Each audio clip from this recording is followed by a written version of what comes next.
The 3 days to get out of my own house. My name is Harold Mitchell, and I'm 68 years old. I've lived in this Denver suburb home for 32 years, raised my son David here, and watched my wife Margaret take her last breath in our bedroom just 6 months ago. But according to my daughter-in-law Sarah, none of that matters anymore. Because apparently David is dead too. Except here's the thing, I just saw him post a vacation selfie from Nassau yesterday. Sarah thought she had me figured out. Grieving widower, confused old man, a easy target for her inheritance scheme. She staged an entire funeral, collected donations from our neighbors, and demanded I sign over my $2.3 million retirement fund. What she didn't know is that I spent 30 years as a forensic accountant for the FBI, and I've been recording every conversation we've had for the past 3 months. If you're watching this, please subscribe and let me know where you're watching from. This is the story of how I brought down the most elaborate fraud I've ever seen, and why you should never underestimate a grieving father. Let me take you back to where this all started. March 15th, 2024, the day Margaret lost her battle with pancreatic cancer. We'd been married 43 years. The medical bills had already eaten through $180,000 of our savings, but I didn't care about the money. I would have spent every penny twice over to have one more day with her. The house felt like a tomb after the funeral. David flew in from Miami for the service, brought Sarah with him. They'd been married 3 years, but I barely knew her. Real estate agent, always checking her phone, always talking about market opportunities. "Harold, you can't stay in this big house all alone," she said, standing in my kitchen that first week. "It's not healthy." I was washing Margaret's coffee mug, the blue ceramic one with the chip on the handle that she refused to throw away. "I'm managing fine." "Are you?" Sarah picked up a stack of mail from the counter. "Because I noticed some of these bills haven't been opened." That should have been my first red flag. How did she notice my mail? But I was drowning in grief. Everything felt overwhelming.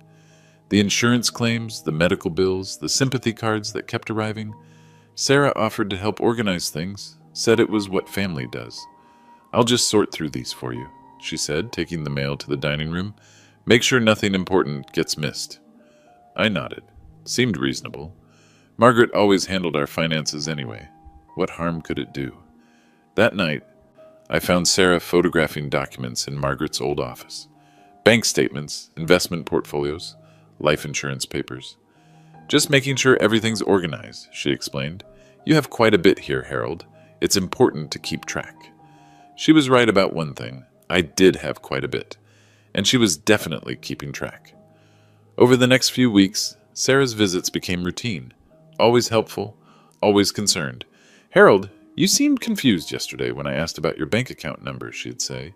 "Maybe we should write these things down somewhere safe." Or, "You told me the same story twice about Margaret's garden. Have you talked to a doctor about memory issues?" Little comments, gentle suggestions, each one chipping away at my confidence. She started bringing up senior living communities. "Beautiful facilities, Harold. 3 meals a day, activities, medical staff on site. Much safer than living alone." I'd find her in Margaret's office again, going through files. "Just making sure all your important documents are in one place," she'd explain, "in case something happens." What really bothered me was how she talked about David. Always vague references to his struggles and financial stress. But whenever I asked to speak with him directly, there was always an excuse. "He's dealing with a lot right now, Harold. Work pressure. He doesn't want to burden you with his problems." Then I started noticing other things. Credit card statements I hadn't ordered arriving in my mailbox. Calls from financial advisors I'd never contacted. Sarah always had explanations. "I thought it was time to review your investment strategy. At your age, you need to be more conservative." One morning in June, I found a power of attorney document on my kitchen table. Sarah was making coffee like she lived here. "Just a precaution," she said, not looking up. "If something happens to you, someone needs to be able to handle your affairs. David's too busy and I have experience with real estate transactions." The document gave her complete control over my finances. Every account, every investment, every decision. I stared at that paper and realized I had no idea what else Sarah had been doing while I was grieving. But she was about to find out that I wasn't as confused as she thought.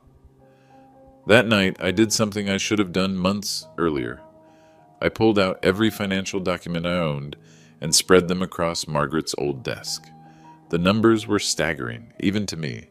$2.3 million in my Fidelity retirement account, another $45,000 in a Wells Fargo savings account. The house, recently appraised at $890,000. Margaret's life insurance payout of $250,000 that I hadn't touched. Nearly $4 million total. But here's what made my blood run cold. Some of those documents had notes in Sarah's handwriting. Account numbers, balances, even contact information for my financial advisors. She knew exactly what I was worth down to the penny. I started thinking about all those helpful conversations. How she'd steered our talks toward my finances. How she'd volunteered to organize my papers. How she'd suggested I might need professional management of my money. Margaret had always handled our investments. She was the smart one with numbers. After she died, I'd been letting everything sit untouched, too overwhelmed to deal with it. Sarah knew that. She'd been counting on it. The next morning, she brought me coffee and a fresh copy of that power of attorney document. I had my lawyer review this, she said. He made a few adjustments to make sure you're properly protected. I scanned the new version. The adjustments gave her even broader powers. Authority to sell property, make investment decisions, access safe deposit boxes. Sarah, I need to think about this. Her smile faltered for just a second. Of course, but Harold, at your age, these decisions get harder every day. And David really is struggling financially. He needs family support. There it was again. David's mysterious financial problems. Problems that apparently required access to my inheritance. How much does David need? I asked. It's not about a specific amount. It's about having resources available when family needs help. Translation, she wanted control of everything. That afternoon, I made a phone call I should have made weeks earlier. Williams. Jack, it's Harold Mitchell. Detective Jack Williams and I had worked dozens of financial fraud cases together back when I was with the Bureau. If anyone could help me figure out what Sarah was really up to, it was him. Harold, Jesus, I'm sorry about Margaret. How are you holding up? That's actually why I'm calling. I think someone's trying to run a con on me. I explained everything. Sarah's sudden helpfulness, her intimate knowledge of my finances, the pressure to sign over power of attorney. Jack listened without interrupting. Harold, this sounds like textbook elder financial abuse. Very sophisticated. The gradual isolation, the manufactured urgency, the exploitation of grief. How well do you know this woman? She's been married to David for 3 years, real estate agent here in Denver. But Jack, I haven't actually spoken to David directly in over a month. Silence on the line. Harold, when was the last time you saw David in person? I thought about it. The funeral, March 15th. It was now July 18th. 4 months. This gets worse, Jack said. I want you to start documenting everything. Every conversation, every document she shows you, every claim she makes about David. Can you do that without tipping her off? I think so. Good. And Harold, don't sign anything. No matter what she says, no matter how urgent she makes it sound, nothing. That evening, Sarah came by with dinner. Takeout from Margaret's favorite Italian place. I've been thinking about our conversation, she said. About David's situation. It's actually more serious than I let on. She sat across from me at Margaret's dining table. The same table where we'd shared thousands of meals over 4 decades. He owes some people money. Serious people. They're not the kind to wait patiently for payment. How much money? Enough that he needs access to liquid assets quickly. Your power of attorney would let me transfer funds immediately if something happens. I looked at her carefully. What kind of something? Harold, at your age, medical emergencies happen without warning. Strokes, heart attacks, falls. If you're incapacitated, David's creditors won't wait. She was creating a crisis that didn't exist to justify stealing my life savings, but she had no idea I was about to create a crisis of my own. Sarah, I need to be direct with you. She looked up from her pasta, fork halfway to her mouth. No. Excuse me? I'm not signing any power of attorney. I'm not transferring any funds. And I'm not making any emergency financial decisions based on vague threats about David's debts. The mask slipped. just for a second, but I caught it. Her expression went from concerned daughter-in-law to something much colder. Harold, I don't think you understand how serious this is. I understand perfectly. You want access to my money. That's not what this is about. Then explain to me exactly what David owes, to whom, and why it requires my intervention. She set down her fork. Some situations are complicated.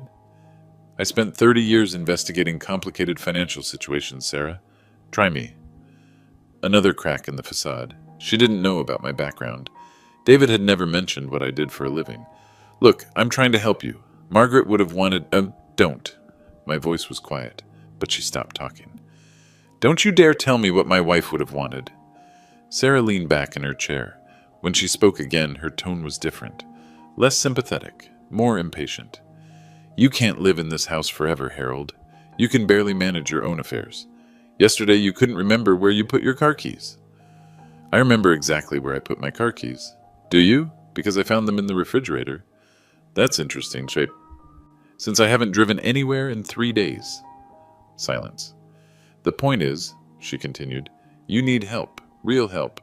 Not the kind you get from senior centers and church volunteers. Professional management. Professional management of what exactly? Your assets, your property, your future care needs. There it was, professional management of my $4 million. And you've appointed yourself to provide this management? I'm family, Harold. Who else is going to do it? David would do it, I said. David has his own problems? Then let me talk to him. He doesn't want to upset you. I'm his father. I think I can handle whatever he needs to tell me. Sarah stood up abruptly. This is exactly what I'm talking about, Harold. You're not thinking clearly. David is dealing with serious issues, and you want to burden him with your stubbornness? My stubbornness? Yes, your refusal to accept help, your insistence on living in the past, your inability to make rational decisions about your future. She was pacing now, her voice getting sharper. Margaret managed everything for you. The bills, the appointments, the decisions. Without her, you're lost. And instead of accepting help from family, you're being paranoid and difficult. I reached into my shirt pocket and pulled out my phone. Started recording. Tell me more about how I'm being difficult. You're living in a house that's too big for you, with stairs that could kill you, managing finances you don't understand. You're one fall away from a nursing home, and you're too proud to admit it. Go on. This whole conversation is proof that you're not competent to handle your own affairs. A reasonable person would be grateful for help. A reasonable person would trust family to make good decisions. She stopped pacing and looked directly at me. But you're not reasonable anymore, are you, Harold? You're just a confused old man who doesn't know what's best for him. I stopped recording and put the phone back in my pocket. That's an interesting perspective, Sarah. It's not a perspective. It's reality. And in your reality, what happens to confused old men who don't accept help? They end up in state-managed care facilities, with court-appointed guardians managing their assets. I see. And you'd hate for that to happen to me. Of course I would, because you care about my well-being. Exactly. Not because court-appointed guardians would make it harder for you to access my money. Her face went white. Sarah left without finishing her dinner. Didn't even say goodbye. The next morning I called Jack Williams again. She took the bait, I told him, Mambo. I've got her on record basically threatening me with guardianship proceedings if I don't cooperate. Harold, that's gold, but we need more. Financial elder abuse cases require evidence of actual theft or fraud, not just intent. Then let's find some. Jack connected me with a private investigator named Tom Turner, former Secret Service, specialized in financial crimes. We met at a coffee shop downtown. Your daughter-in-law is good, Tom said after I briefed him. The gradual approach, the emotional manipulation, the manufactured urgency. This isn't her first time. What do you mean? I mean professional con artists develop patterns. They refine their techniques. If she's this smooth with you, she's probably done this before. Tom explained how we'd build the case. Financial surveillance to track any unauthorized access to my accounts. Background checks on Sarah's previous clients and relationships. Most importantly, verification of David's actual status and whereabouts. About David, Tom said. When you say you haven't spoken to him directly, what exactly does that mean? Sarah always takes the calls. Says he's busy, stressed, doesn't want to worry me. But she gives me updates. What kind of updates? Financial troubles, work pressure, relationship issues, nothing specific. Tom made notes. Harold, I need to ask you something, and I want you to think carefully before you answer. Is it possible that David isn't actually in Miami? What do you mean? I mean physically.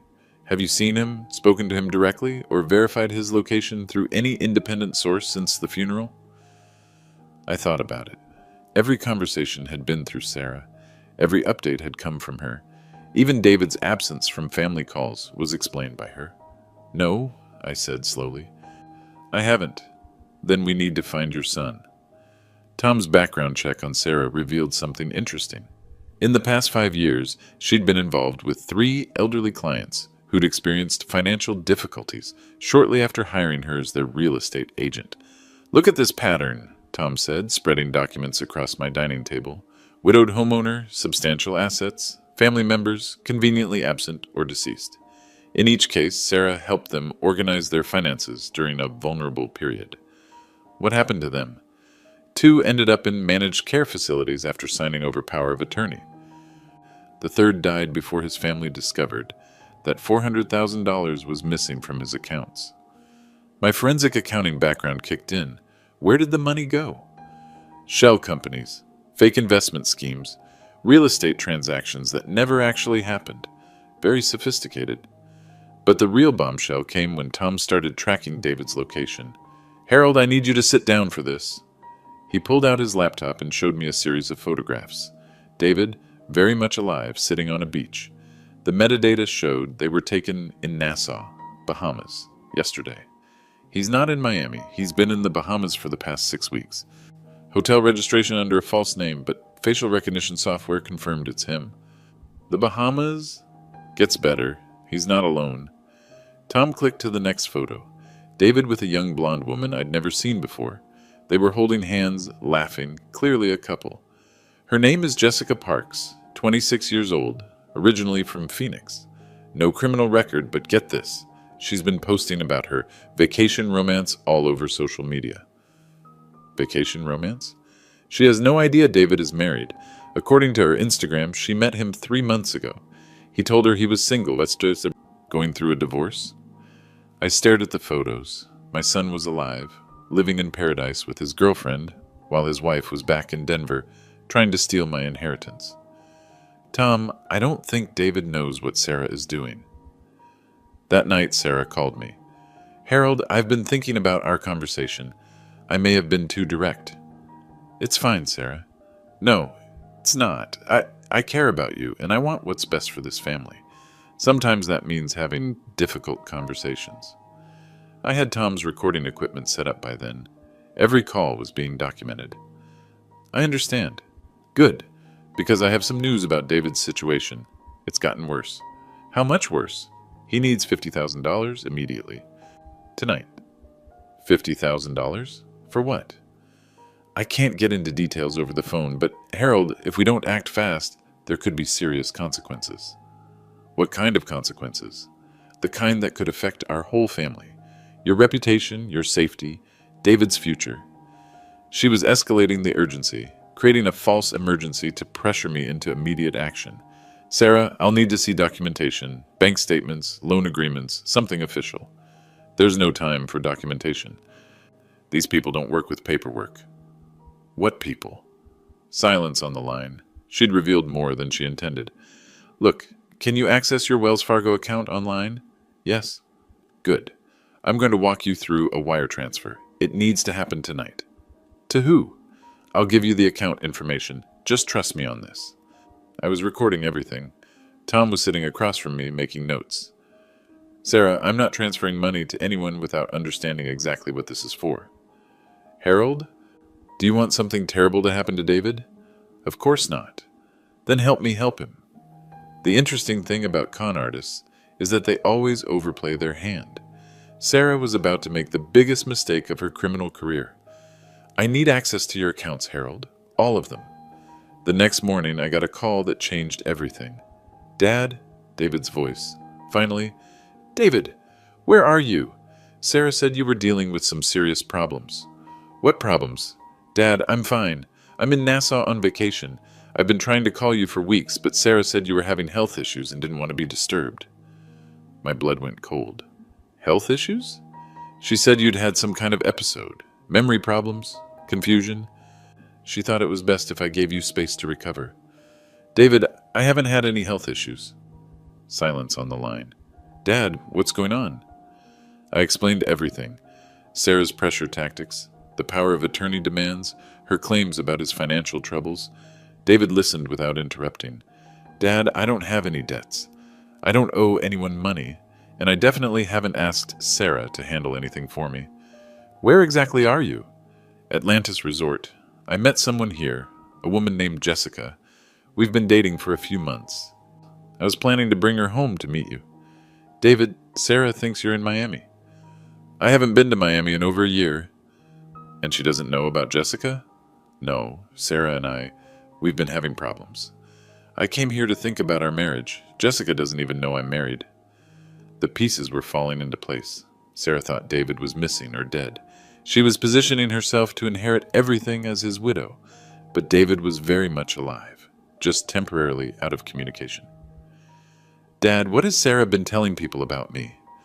I thought about her recent escalation, the urgent demands for money, her increased pressure for power of attorney.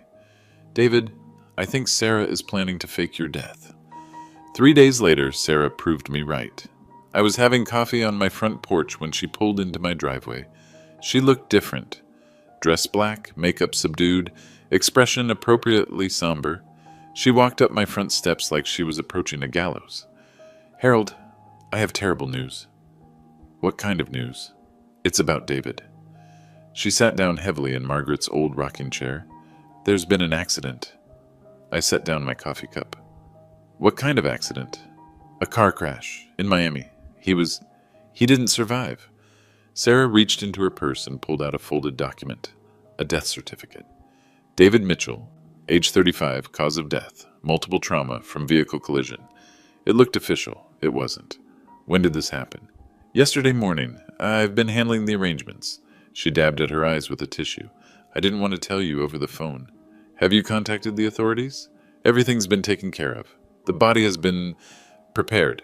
I've arranged for cremation. Cremation? David always said he wanted to be cremated, like Margaret. That was a lie. David was terrified of fire. Always had been since childhood. Sarah, I'd like to see the police report. Of course, I'll get you copies of everything, but Harold, there are immediate concerns we need to address. Such as?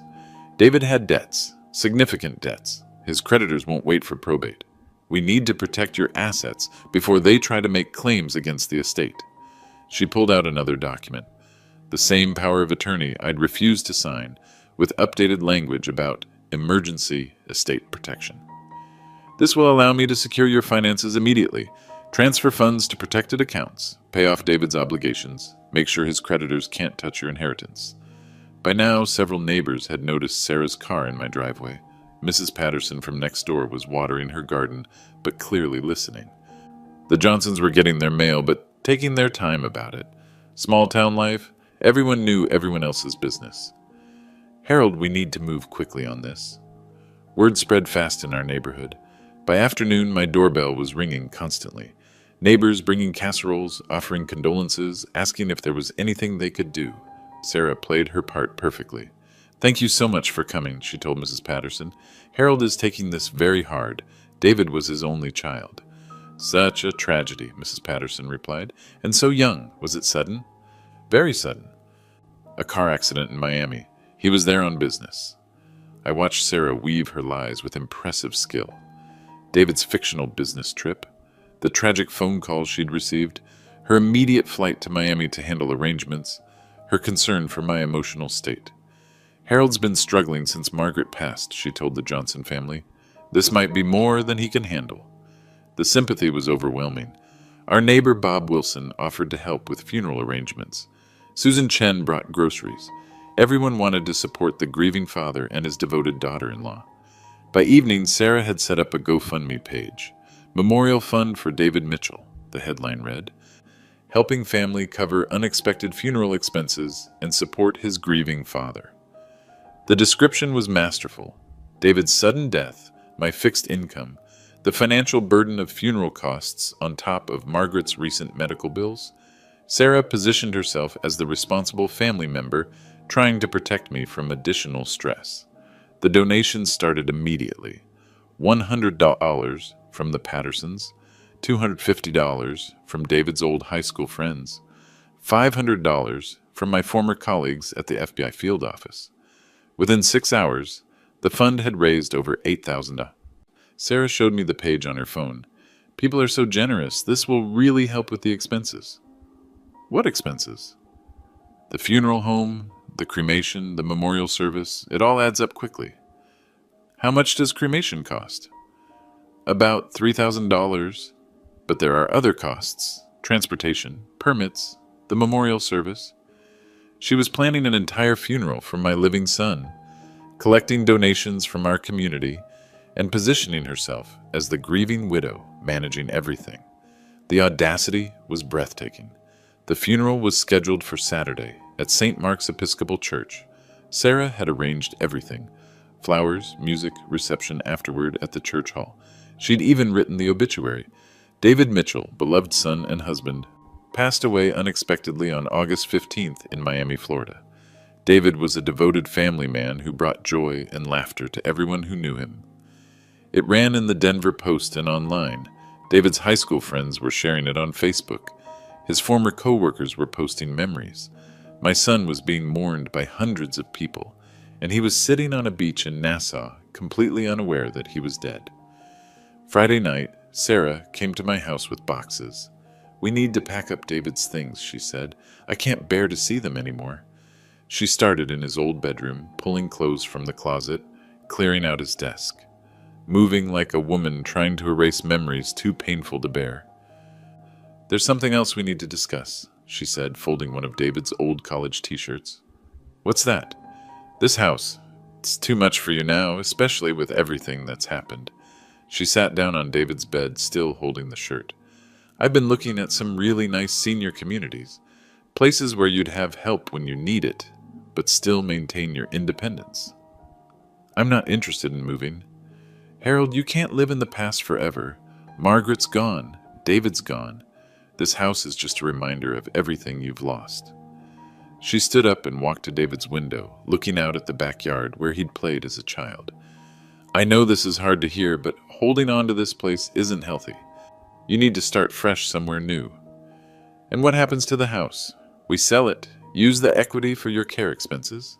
"We? I'm family, Harold. I'm all you have left now."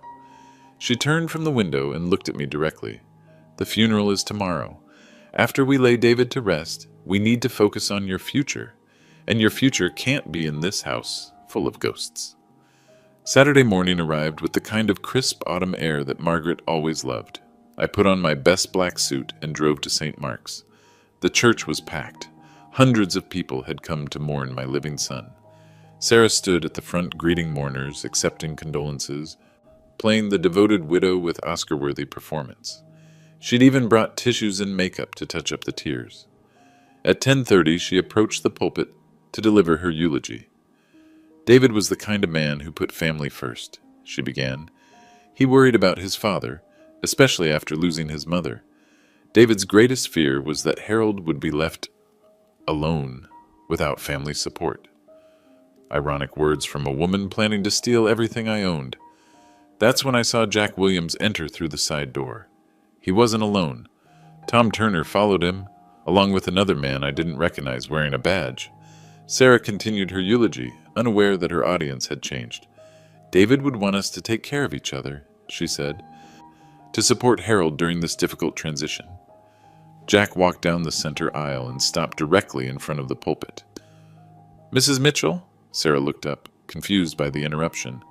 "I'm Detective Williams with the Denver Police Financial Crimes Unit. I need to speak with you." The church went silent, 300 people holding their breath.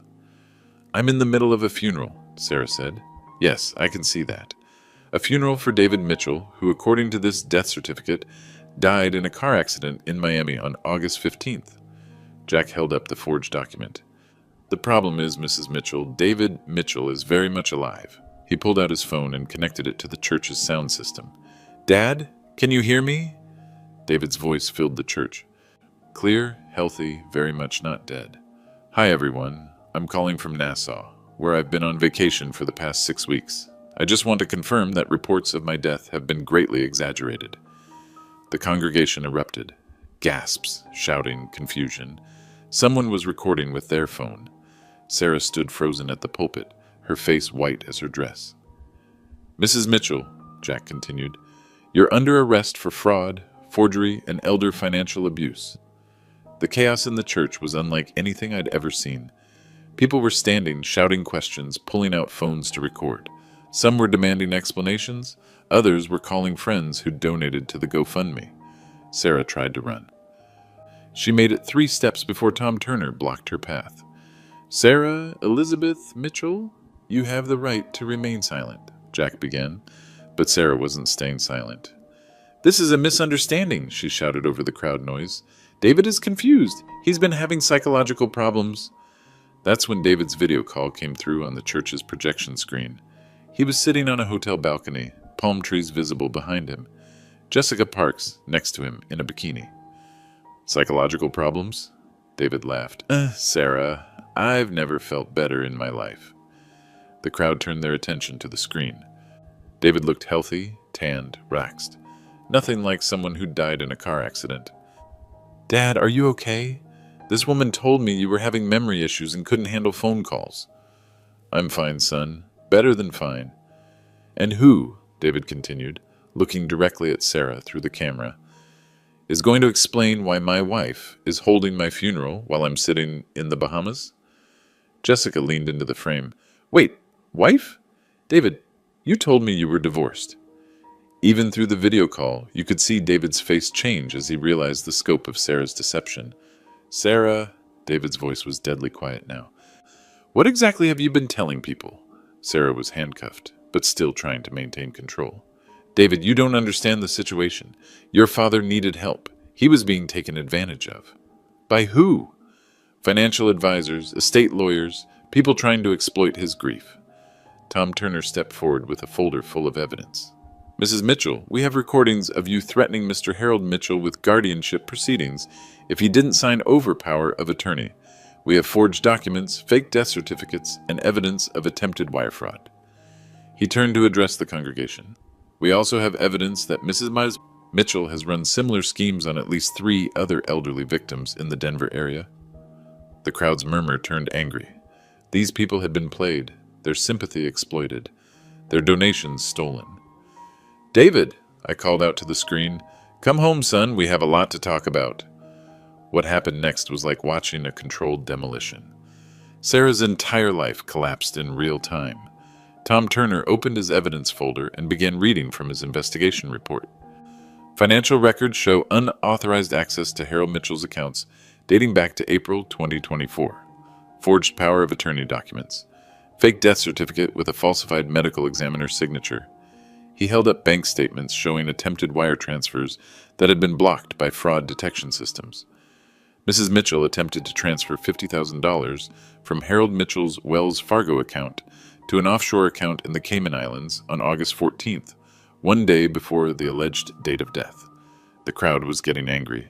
These were the same people who donated their hard-earned money to the GoFundMe campaign. The GoFundMe fraud alone constitutes theft of $15,847 from 127 different victims, Tom continued. Mrs. Patterson stood up from her pew. I gave you $100. I skipped groceries this week to donate to that fund. Bob Wilson was even more upset. You told me David owed money to dangerous people. I gave you $500. Sarah tried one last desperate play. You don't understand, she shouted. Harold is mentally incompetent. He was going to lose everything to scammers. I was trying to protect his assets. Jack Williams pulled out his phone and played the recording from our dinner conversation. Sarah's voice filled the church. You're just a confused old man who doesn't know what's best for him. Then her threat. Confused old men end up in state-managed care facilities with court-appointed guardians managing their assets. The evidence was overwhelming. Witnesses in the pews were recording everything with their phones.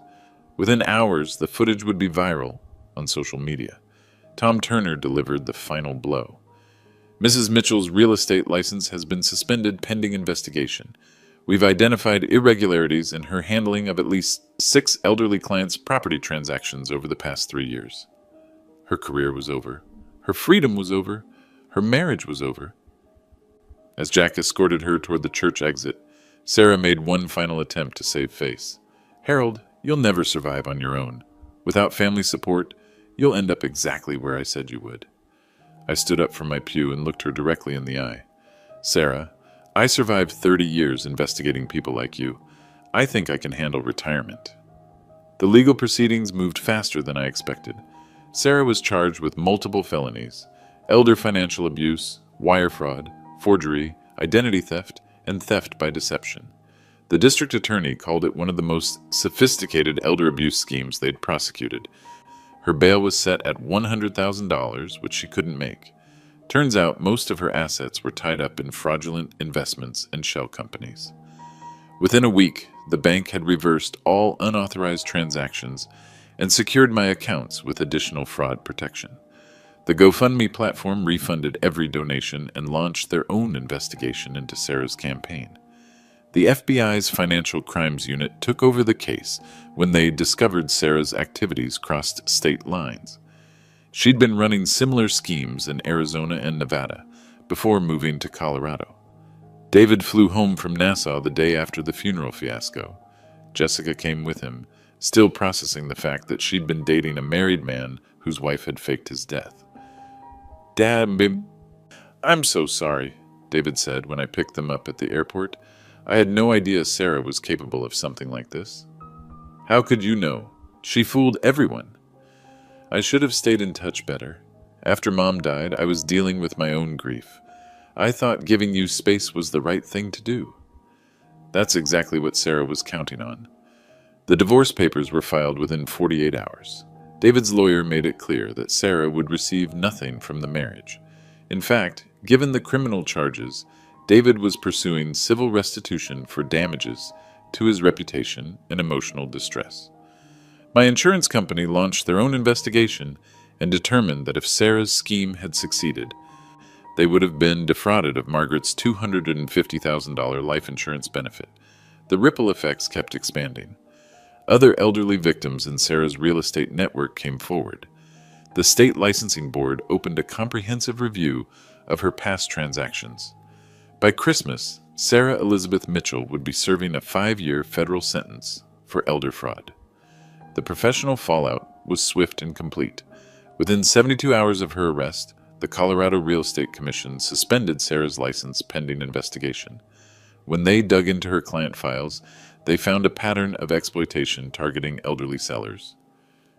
She would identify vulnerable homeowners, the commission's investigator explained to me, recent widows of people with health issues, families in crisis. Then she'd offer to help with more than just the real estate transaction. The scheme was always the same: gain the client's trust during a vulnerable period, offer to help with financial organization, gradually assume more control over their affairs, eventually pressure them into disadvantageous deals or outright theft. 3 other victims came forward during the investigation. Margaret Wilson, 73, had signed over power of attorney to Sarah after her husband's stroke. Sarah had sold Margaret's house for $200,000 below market value to a company she secretly owned. Robert Chen, 81, had been convinced to invest his retirement savings in an exclusive real estate fund that turned out to be Sarah's personal account. Dorothy Martinez, 69, had hired Sarah to sell her late husband's business property. Sarah had kept the $400,000 commission and told Dorothy the sale had fallen through. The total amount stolen across all victims exceeded $1.2 million. The state attorney general's office created a task force specifically to investigate financial elder abuse in real estate transactions. Sarah's case became their flagship prosecution. Her former real estate agency, Premier Properties Denver, faced civil lawsuits from multiple victims. They settled out of court for undisclosed amounts and implemented new oversight procedures for agents working with elderly clients. The ripple effects reached the local banking community. Wells Fargo, Bank of America, and other major institutions updated their fraud detection systems specifically to flag suspicious activity involving elderly account holders. Sarah's case was featured in training materials for bank employees, real estate professionals, and elder care advocates. Her name became synonymous with financial elder abuse in Colorado. She would never work in real estate again. The hardest part wasn't the legal proceedings or the media attention, it was the apology tour. As part of her plea agreement, Sarah was required to make public restitution to the community she'd defrauded. The judge ordered her to appear at a town hall meeting and explain her actions to her victims. St. Mark's Episcopal Church hosted the meeting. The same sanctuary where she'd held David's fake funeral was packed again, but this time with a very different energy. Sarah, wearing an orange county jail jumpsuit and handcuffs, read from a prepared statement. I want to apologize to Harold Mitchell and the entire community for my actions. I exploited your kindness and trust during a time when you were trying to help a grieving family. Her voice was flat, emotionless, court-mandated remorse. I also want to apologize to David Mitchell for the damage I've caused to his reputation and relationships. David sat in the front row next to me. He'd insisted on being there, even though his lawyer had advised against it. My actions were inexcusable, Sarah continued. I betrayed the trust of people who welcomed me into their community and treated me like family. Mrs. Patterson stood up from her pew. How many other families have you done this to? Sarah's lawyer whispered something in her ear. I cannot comment on ongoing investigations, Bob Wilson shouted from the back of the church. That's not an answer! The judge had allowed victims to address Sarah directly. One by one, they stood up and told her how her actions had affected them. Margaret Wilson talked about losing her home because of Sarah's manipulation. Robert Chen described the stress of discovering his life savings were gone. Dorothy Martinez explained how Sarah's theft had forced her to move in with her children. When it was my turn to speak, I stood up and looked directly at Sarah. You picked the wrong family to destroy, and you underestimated the wrong man. But most importantly, you forgot that justice isn't revenge, it's protection. Sarah was sentenced on a cold February morning 6 months after her arrest. Judge Patricia Morrison didn't mince words. Mrs. Mitchell, you systematically exploited some of our community's most vulnerable members during their darkest hours. You weaponized their grief, their trust, and their generosity for personal gain. The sentence was comprehensive. 5 years in federal prison, $500,000 in restitution to victims, and lifetime prohibition from working in financial services or real estate. But the judge wasn't finished. Your actions have damaged far more than bank accounts. You've eroded trust between families and communities. You've made grieving people question their own judgment and their safety in their own homes. Sarah showed no emotion as the sentence was read. No tears, no apologies, no acknowledgement of the lives she'd destroyed. After the sentencing, David and I drove home together. Jessica had moved to Denver and was living with him in a small apartment downtown. They were planning to marry in the spring. Dad, do you think she'll actually serve the full 5 years?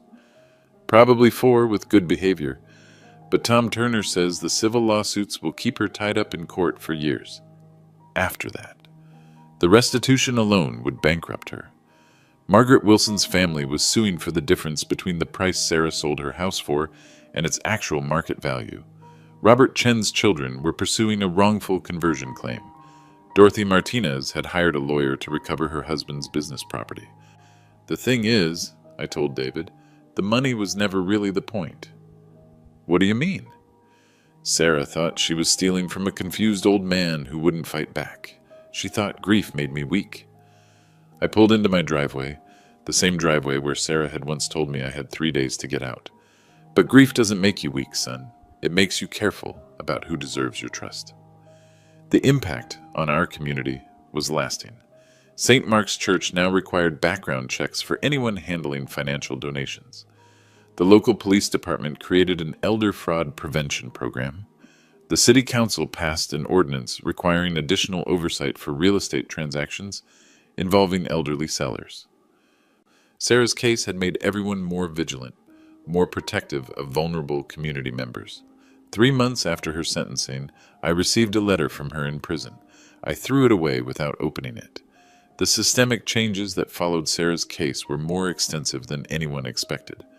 The Colorado legislature passed the Margaret Mitchell Elder Protection Act, named after my late wife, which created new criminal penalties for financial exploitation of vulnerable adults and required mandatory reporting by financial institutions. Banks throughout the state implemented new protocols.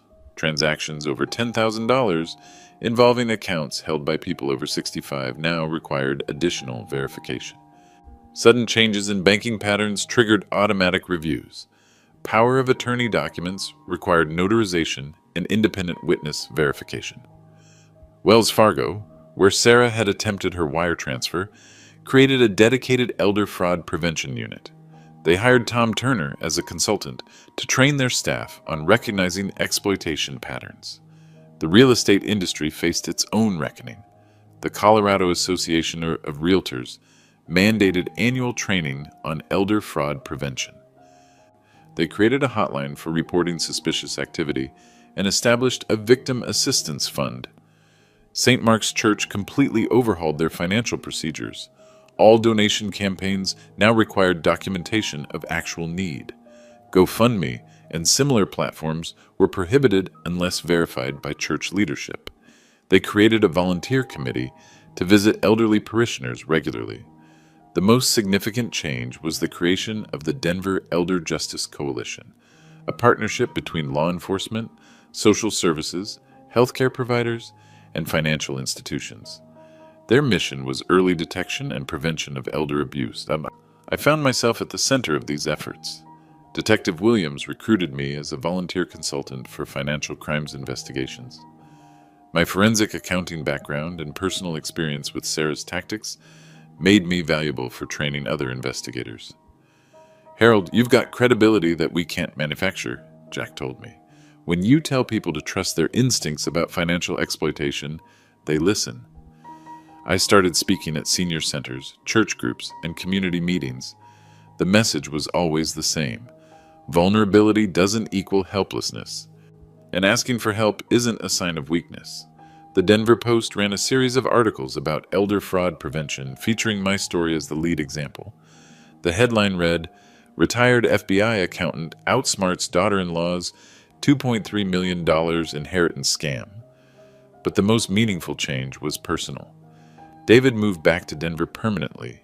He and Jessica bought a house 3 blocks from mine. We had dinner together every Sunday, and I finally felt like I had family again. Real family. The kind that protects you instead of exploiting you.